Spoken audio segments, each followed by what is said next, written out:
नमस्कार बच्चों, स्वागत है आपका करियर काउंसलिंग की सीरीज में। करियर काउंसलिंग की सीरीज में बच्चों हम बात कर रहे हैं गवर्नमेंट सेक्टर की तरफ अपना करियर किस प्रकार हम बना सकते हैं। यदि आपकी रुचि बच्चों एक सरकारी कर्मचारी के मतलब आप अपनी रुचि रखते हैं एक सरकारी कर्मचारी बनने के लिए, तो आप किस फील्ड में जा सकते हैं अपनी योग्यता के अनुसार, वो बच्चों हम इस वीडियो में बात करेंगे। तो बच्चों आज हमारा जो टॉपिक है यानी कि आज हम जिस भर्ती की बात करेंगे वो है आरपीएससी यानी कि राजस्थान पब्लिक सर्विस कमीशन द्वारा आयोजित की जाने वाली जो भर्ती है सहायक वन संरक्षक एवं वन क्षेत्राधिकारी यानी कि एसीएफ की जो भर्ती है आरपीएससी द्वारा निकाली जाती है। यानी कि जो राजस्थान के जितने भी वन हैं उनको संरक्षण के लिए जो अधिकारी की पोस्ट है बच्चों वो आरपीएससी द्वारा निकाली जाती है। बच्चों बहुत ही अच्छे लेवल की अगर हम बात करें जिसमें वेतन है जो भी बहुत अच्छा होता है, एक अधिकारी के तौर पर आप अपने आप को देख सकते हैं।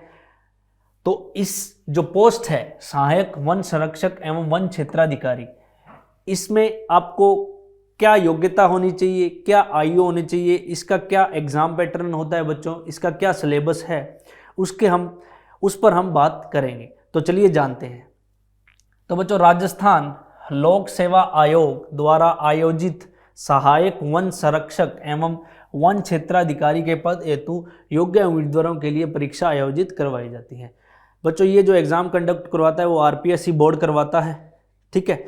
हमने पहले भी बताया था कि जो बड़ी पोस्ट हैं यानी कि जो 3600 ग्रेड पे से ऊपर वाली जितनी भी पोस्ट होती हैं उनके जो भी एग्ज़ाम हैं वो आरपीएससी कंडक्ट करवाता है। उनमें से ही बच्चों ये भी एक शामिल है। तो बच्चों इसके लिए हमारे पास योग्यता, सबसे पहले हम बात करते हैं योग्यता की। तो बच्चों आपके पास मिनिमम योग्यता स्नातक, लेकिन बच्चों यहाँ पर एक कंडीशन है कि आपके पास स्नातक में कम से कम एक सब्जेक्ट इनमें से होना चाहिए। अगर मैं बात करूं तो सबसे पहले एनिमल हस्बेंड्री यानी कि पशुपालन से रिलेटेड यानी कि पशु से संबंधित एक विषय होना चाहिए आपके पास।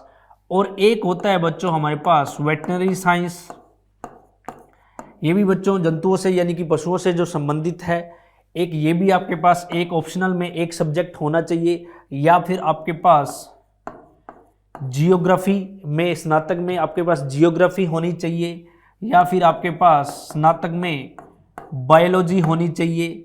और इसके अलावा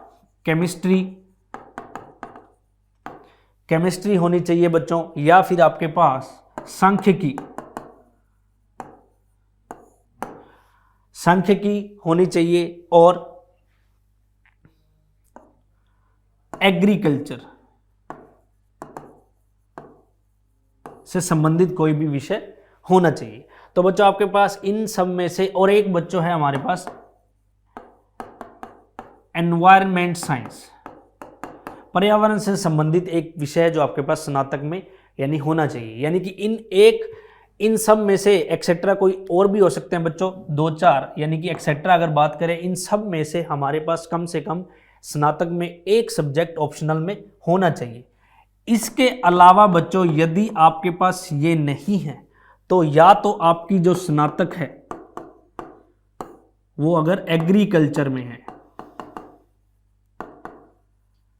तो भी बच्चों अगर आप स्नातक एग्रीकल्चर में आपने स्नातक कर रखी है तो भी आप सहायक वन संरक्षक और वन क्षेत्राधिकारी की पोस्ट के लिए एलिजिबल हैं। और या फिर बच्चों आपने स्नातक कर रखी है इंजीनियरिंग में यानी कि आपने बीटेक कर रखी है, तो आप बीटेक यदि आपने कर रखी है, बीटेक में ब्रांचेस होती हैं अलग अलग है, आपने इंजीनियरिंग कर रखी है तो भी आप बच्चों इस पेपर के लिए एलिजिबल हो। आयु, आगे बात करते हैं बच्चों आयु की। तो आयु की यदि हम बात करें तो बच्चों आयु इसमें मिनिमम 21 है और मैक्सिमम 40 साल तक आप इसमें इस भर्ती का पेपर दे सकते हैं। और आगे बच्चों बात करें हम भर्ती प्रक्रिया की, तो बच्चों भर्ती प्रक्रिया में इसमें एक तो होती है लिखित परीक्षा, एक उसमें होता है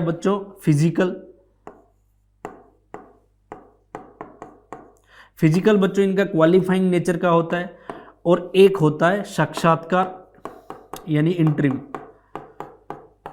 तो यानी कि आपको ACF सहायक वन रेंजर या वन संरक्षक या फिर वन क्षेत्राधिकारी की पोस्ट पर यदि आपको ये पद सहायक, इस पोस्ट के लिए आप एलिजिबल हैं, यानी कि इसकी तैयारी करना चाहते हैं या इसका पेपर फाइट करना चाहते हैं, तो आपको 3 चरणों से गुजरना पड़ेगा बच्चों। सबसे पहले लिखित परीक्षा की, उसके बाद फिजिकल और उसके बाद साक्षात्कार इंटरव्यू। अब बच्चों यदि हम बात करें लिखित परीक्षा की, तो लिखित परीक्षा में बच्चों इसमें 4 पेपर होते हैं। 4 पेपर होते हैं जिसमें से 2 पेपर तो बच्चों कंपलसरी होते हैं, यानी कि 2 पेपर की अगर बात करें तो वो होता है एक पेपर जीके का और एक पेपर होता है जनरल इंग्लिश का। ये बच्चों 100 नंबर के 2 पेपर होते हैं और ये आपको कंपलसरी है।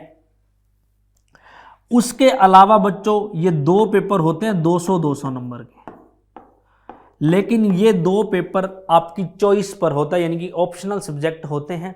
जैसा कि आपको मैंने सिलेबस में बताया कि आपके पास इन विषयों में से जितने भी विषय हैं, या फिर आपके पास इंजीनियरिंग है या एग्रीकल्चर है, तो आप इन सभी विषयों में से कोई भी 2 अपनी मर्जी से सेलेक्ट कर सकते हैं बच्चों। ये आपकी चॉइस पर निर्भर करता है।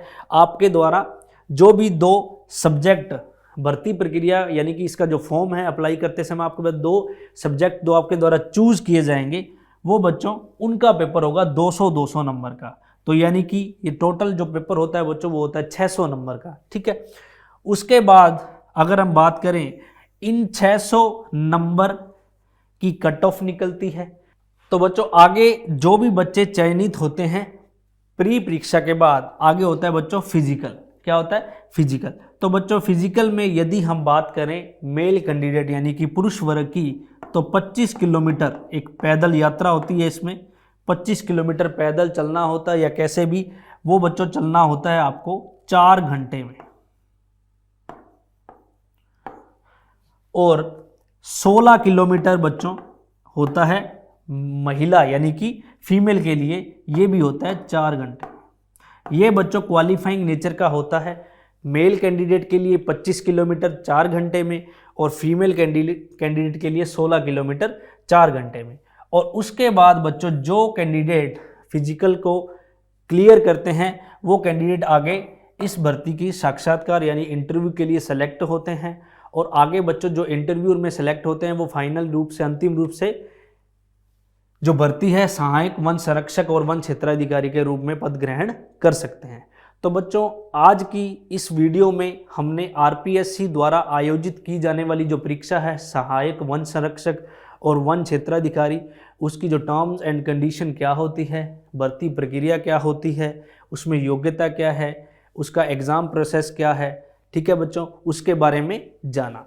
तो बच्चों आगे हम आरपीएससी द्वारा आयोजित की जाने वाली विभिन्न भर्तियों की अलग अलग वीडियो बनाएंगे। तो आप जिस भी भर्ती की तैयारी कर रहे हैं उसकी वीडियो आप देख सकते हैं। तब तक के लिए धन्यवाद।